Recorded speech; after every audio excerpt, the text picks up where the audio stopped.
Hey everyone, welcome to CLAT point. और आज आप सभी का क्लैट का पेपर हो चुका है। क्लैट 2024 का पेपर जो है वो एक्सपेक्टेशन से कुछ अलग ही आ गया। मतलब देखो, एक्सपेक्टेशन आप ये करते हो कि पेपर का लेवल जो है मॉडरेट हो, बट यहाँ पे ना इजी में चला गया है।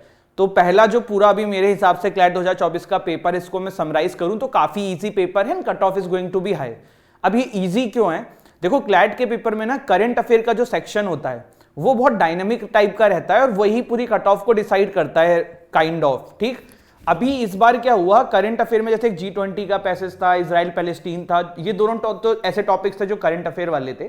But then there is a medieval history, General Dyer वाला पैसेज, या there was a passage I think B.R. Ambedkar, कुछ इस तरीके के थे। अभी एग्जैक्ट मुझे याद नहीं है। कहने का मतलब है कि 2-3 पैसेजेस के आंसर्स ना करंट अफेयर के अंदर पैसेजेस में से ही मिल गए। तो ये तो कंसोर्टियम को एक अपने आप पे मतलब सोचना चाहिए कि यार पैसेज से अगर क्वेश्चन के आंसर निकल रहे हैं तो वो अनसीन पैसेज है कि करंट अफेयर है। तो यहाँ पे ना एक चीज मैं बोलूंगा कि जो बच्चे बहुत ज्यादा मेहनत किए ना उनके लिए थोड़ा सा यहाँ पे गलत हो गया है, क्योंकि करंट अफेयर में now everyone will score average and average plus. तो इससे एक चीज जो मुझे समझ में आती है कि DI का रोल जो है ना वो बहुत बढ़िया है। इफ आपकी क्वांट अच्छी नहीं रही ना तो आपको मार्क्स थोड़े से कम हो जाएंगे, क्योंकि जिनकी अब क्वांट अच्छी होगी ना वो थोड़ा सा एस करेंगे मार्क्स। क्योंकि देखो होता क्या था, करंट अफेयर पहले बहुत टफ आए हैं जो अभी क्लैट के पेपर रहे, जैसे लास्ट ईयर आए, तो यहाँ की वजह से कट ऑफ कम हो जाती थी। बट अब RC आपकी इजी आई है, बच्चों से बात हुई, पेपर देखा, CR इजी आई है। एक ही पैसेज में आपको 6 क्वेश्चंस मिले तो आपको पैसेजेस भी कम मिले, तो आपके पास ज्यादा अमाउंट ऑफ टाइम था पेपर को सॉल्व करने का। तो इन सब वजह से ना जो एक पहली चीज निकल के आ रही है कि कट ऑफ कम है। अब वो कट ऑफ कितनी होगी वो हम आगे आपसे बात करेंगे, ठीक है। दूसरी चीज कि आप ऐसे कल एक इन्होंने वो निकाला था कि अराउंड 1 लाख बच्चों ने रजिस्ट्रेशन किया था क्लैट के पेपर में। बट हम ये मान के चलते हैं कि चलो 80,000 बच्चों ने पेपर दिया, 70,000 ने भी दिया, जो भी पेपर दिया वो आज रात में पता पड़ेगा। तो कहने का मतलब है कि सबका सिलेक्शन नहीं होगा। NLUs आपके 1500 से 2000 के आसपास सीट्स रखते हैं, तो इतने ही बच्चों का सिलेक्शन होने वाला है। तो बाकी बेटा लोग, आपने जिन्होंने भी मेहनत करी है, जिन्होंने भी पढ़ाई करी है, आप लोग ये सोच के मत रहिएगा कि हमने मतलब हमने कम किया है या जो भी है। देखो, आपने भी मेहनत करी है, उन्होंने भी मेहनत करी है, और एक एक 2-2 नंबर से चीजें रह जाती हैं। तो इतना नहीं सोचना है, मेहनत करी है ना वो वाली ठीक है। इस पर भी मैं बात करूंगा लास्ट में कि अब क्या सारी चीजें, बट अभी हम पेपर के बारे में बात कर लेते हैं थोड़ा सा और, ठीक है। तो सबसे पहली चीज, इस पेपर के अंदर जो है आपको कुछ चीजें समझनी होंगी। CR, RC, करंट अफेयर, ये तीनों आपके काफी इजी आए हैं। DI में जैसे हमारे यहाँ पे एक स्टूडेंट है नंदिनी, तो वो मैथ्स में काफी अच्छी है, तो शी सेड 10 मार्क्स उनके DI में भी आ रहे हैं। मतलब DI भी एवरेज टाइप की थी, तो जो भी मैथ्स में थोड़ा बहुत भी अच्छा होगा उनको वहां से एस जो है नंबर का मिलेगा। और अगर आपका पेपर अच्छा हुआ है तो ये मान के चलना कि बाकी लोगों का पेपर भी अच्छा हुआ है, ठीक है। अब मैं कट ऑफ की बात करता हूं। कट ऑफ देखो, then again I will say कि ये मत सोच के चलना कि जो मैं बता रहा हूं सही है, बट एक अनुमान मैं लगा सकता हूं। एंड ऑल्सो आंसर की के लिए मैं आपको बोलूंगा बेटा, किसी भी कोचिंग की आंसर की से मैच मत करो। 8-9 बजे रात तक क्लैट की वेबसाइट पे आंसर की आ जाती है, सीधे वहीं मिलाना, सीधे वहीं मार्क्स देखना, क्योंकि अभी करोगे कंफ्यूजन क्रिएट होगा, फालतू में टेंशन लोगे, और 2-4 question plus minus, 5-6 question plus minus answer की से अलग होते हैं, तो वो चीज दिमाग में रखना। तो देखो, पहले तो आपको ना इस कट ऑफ का मीनिंग समझना होगा। कट ऑफ का मीनिंग ये होता है, what is the last score जिसके बाद NLU नहीं मिलेगा। समझ रहे हो? मतलब पीछे के NLU को इंक्लूड करते हुए, Tier 3 NLUs को इंक्लूड करते हुए। तो हम पहले कट ऑफ की बात नहीं करते, हम ये समझते हैं कि टॉप 3 NLUs के लिए कितने मार्क्स आपको मिनिमम चाहिए रहेंगे। तो जिस तरीके का पेपर है और जितने क्या बच्चे बता रहे हैं, तो आप इस मान लीजिए 90 से कम अगर आपका मार्क्स है ना 120 में, तो काफी मुश्किल है टॉप 3।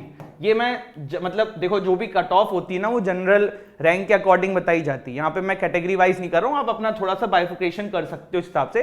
पर जो नॉर्मल कट ऑफ जो जानी है वो आपकी 90 मार्क्स मान के चलिए टॉप 3 NLUs की। और ओवरऑल कट ऑफ भी मैं आपसे बोलूंगा कि बहुत ज्यादा कम नहीं होगी, अराउंड 75 मार्क्स आप मान सकते हो।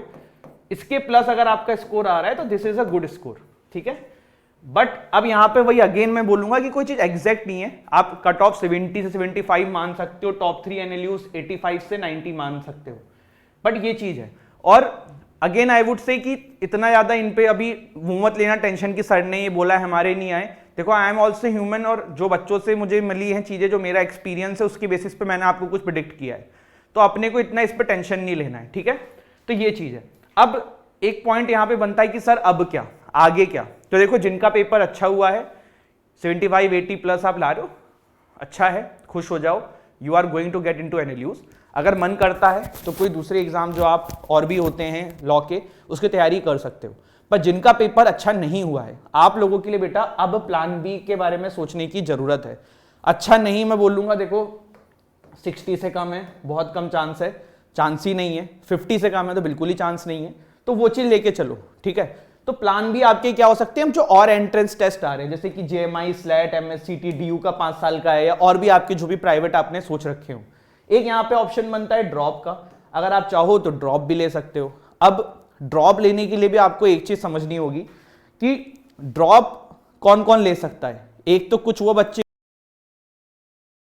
Just give me a second यार, हाँ, एक तो कुछ वो बच्चे होंगे जिन्होंने अभी 12th में होंगे और ये पेपर दिया है।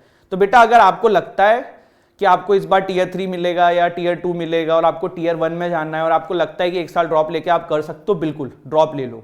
जो ऑलरेडी ड्रॉप ईयर में अगर आपको टीयर 2 टीयर 3 मिल जाता है, एडमिशन ले लेना, साथ साथ तैयारी करते हुए दे लेना। और अगर आपने ड्रॉप ऑलरेडी ले रखा है तो प्लान बी के भी एग्जाम्स दो। मैं 2 साल ड्रॉप लेना ज्यादा रिकमेंड नहीं करता हूं, दूसरे साल आप कॉलेज के साथ क्लैट का एग्जाम देना चाहो वो दे दो।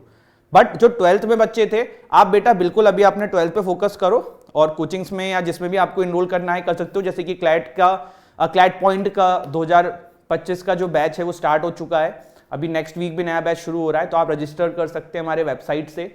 25,000 का ये कोर्स है जिसमें आपके घर पे हम बुक्स भेजेंगे, लाइव क्लासेस इंक्लूडेड है, पर्सनल मेंटरशिप है, मॉक टेस्ट है। तो आपको जो भी कोचिंग अच्छी लगे आप उसमें जो है इनरोल कर सकते हैं, ठीक है। तो ये कुछ इससे हम सीख सकते हैं। क्लैट का पेपर के बारे में मैं बोलूं तो देखो, I am not satisfied with the paper, क्योंकि जो बच्चे बहुत मेहनत करते हैं ना, उनके लिए थोड़ा सा ये डिफिकल्ट चीज कर दी जाती है कि यार पेपर इतना ही ईजी कर देना था, तो फिर साल भर बच्चा इतनी मेहनत क्यों करता है ना। और जिसने बहुत ज्यादा मेहनत करी होगी फिर उसका क्या। और सब कुछ एक तरफ यार, करंट अफेयर के आंसर पैसेजेस में से क्यों बना रहे हो भाई, क्या करके बना रहे थे, मतलब क्या सोच थी आपके इसके पीछे। फिर आप रीडिंग कॉम्प्रेंशन नाम रख दो ना सर, करंट अफेयर क्यों रखना है, पता नहीं क्या करा था। अब व्हाट टू डू नाउ, पहले तो देखो वो लोग हैं जिनका पेपर अच्छा हुआ है, जो अपने आप को आज रात में मार्क्स मिलाएंगे जब क्लैट की आंसर की आ जाएगी, 70 प्लस है, खुश हो जाओ, इंजॉय करो, चिल करो, ठीक है। साथ में 1-2 पेपर जो आपने देने हैं अपकमिंग एग्जाम्स वो दे लेना।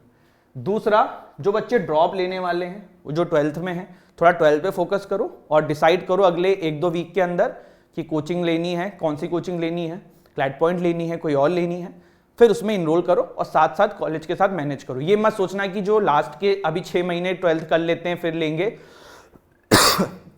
कट ऑफ मत करो, जो प्रिपरेशन के जोन में हो ना उससे बाहर मत निकलो, वो चीज है। और सबसे इंपॉर्टेंट चीज ना, अभी तुरंत कुछ मत डिसीजन लो। आपने अभी क्लैट का पेपर दिया है, बहुत अच्छी बात है, अगर आपका पेपर अच्छा हुआ है तो भी आपको ब्रेक लेना है, पेपर खराब भी हुआ है तब भी बेटा आप लोगों को ब्रेक लेना है।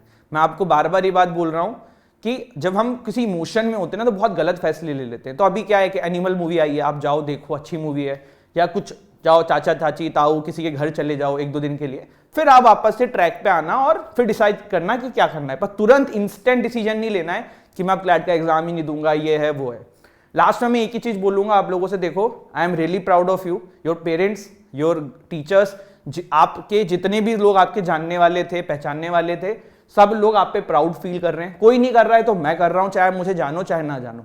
आपने इस साल बहुत मेहनत करी है, आई नो। आपका पेपर आपने अपने लेवल से जितना बेस्ट दे सकते थे दिया है, I know, and I am really happy for you, I am really proud of you. आप लोग जीवन में बहुत अच्छा करेंगे, एनएलयू मिलेगा बहुत अच्छी बात है, टीयर 1 मिलेगा बहुत अच्छी बात है, नहीं भी मिलेगा तो भी आप रास्ता बना लोगे, आई नो फॉर श्योर, ठीक है। तो don't worry about it. Thank you so much, जय हिंद।